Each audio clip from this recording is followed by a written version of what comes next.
Have you inherited a house that's falling apart and have no idea what to fix before selling? Let's talk about that.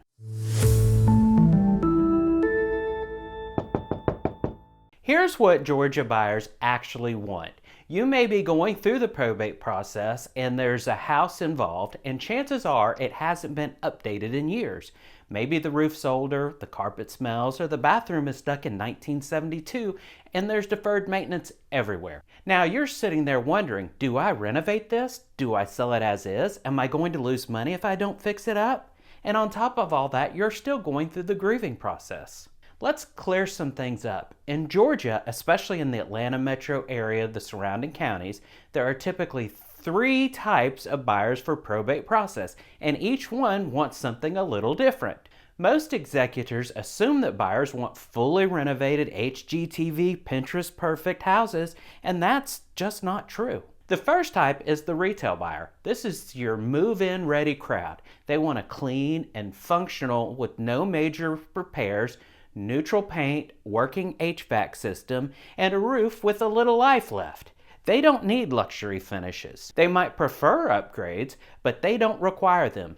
They need safe, solid, and livable. If the home is structurally sound, cleaned out, and priced properly, you may not need a full renovation. Sometimes fresh paint and new carpet dramatically widen your buyer pool. The second type is the investor. Investors don't care about granite countertops. They care about after repair value, the repair estimates, the timeline, and the profit margin. They want a deep discount in exchange for taking on the work. Some executors want to hit that easy button and sell directly to an investor, and yes, you can do that and it can be easy, but it often costs you money because their offers tend to be on the lower side. Their offers are structured to protect their profit, not your estate. Even if the home has deferred maintenance and you don't have money for repairs, you can often net more by exposing it to the open market, letting buyers compete. Price overcomes condition. If you price correctly for the condition, you will often get more than selling directly to an investor. The third type is what we call the in-between buyer, and this is very common in probate sales. They're okay with cosmetic updates. They'll accept outdated kitchens, older bathrooms, even original flooring if it's in decent shape, but they will walk away from roof leaks, major siding rot, electrical issues, plumbing problems, HVAC failures, and structural red flags.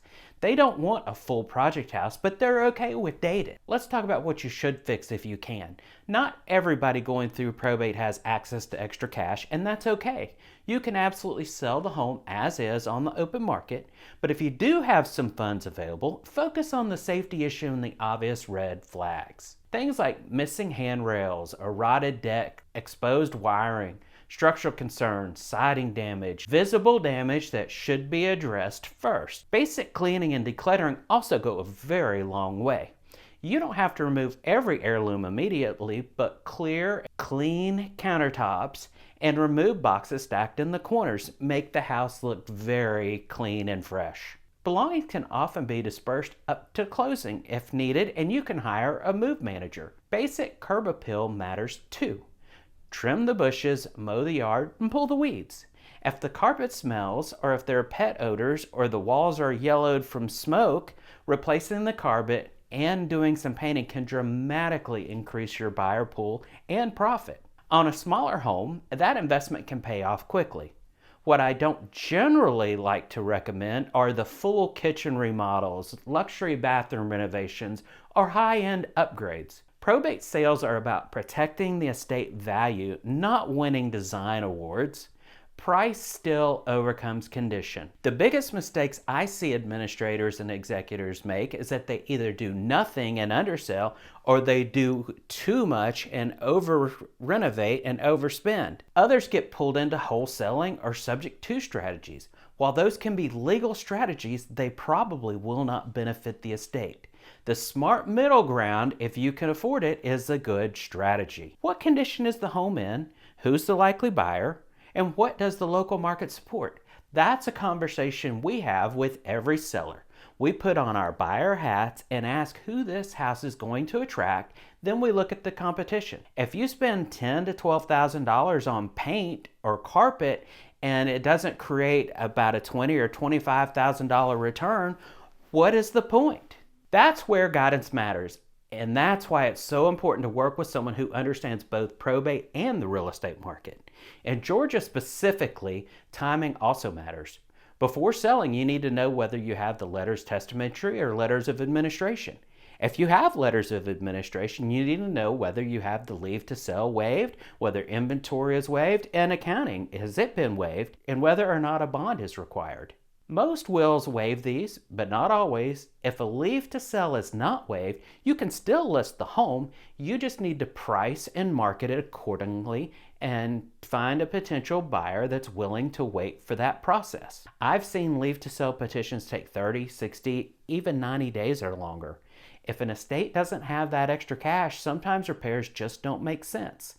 Sometimes the best strategy is to secure the property, clean it, price it correctly, and expose it to the open market. Again, price overcomes condition. If you've inherited a home and it feels overwhelming, especially if it's in outdated or rough shape, you're not alone. The goal is not to make it perfect. The goal is to make a smart, informed decisions that protect the value of the estate.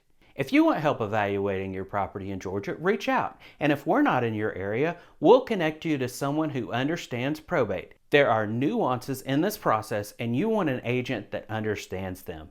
If you're going through probate right now, what's the biggest issue you're facing with the house? And if this video was helpful, please consider subscribing. We'll see you next time. Bye.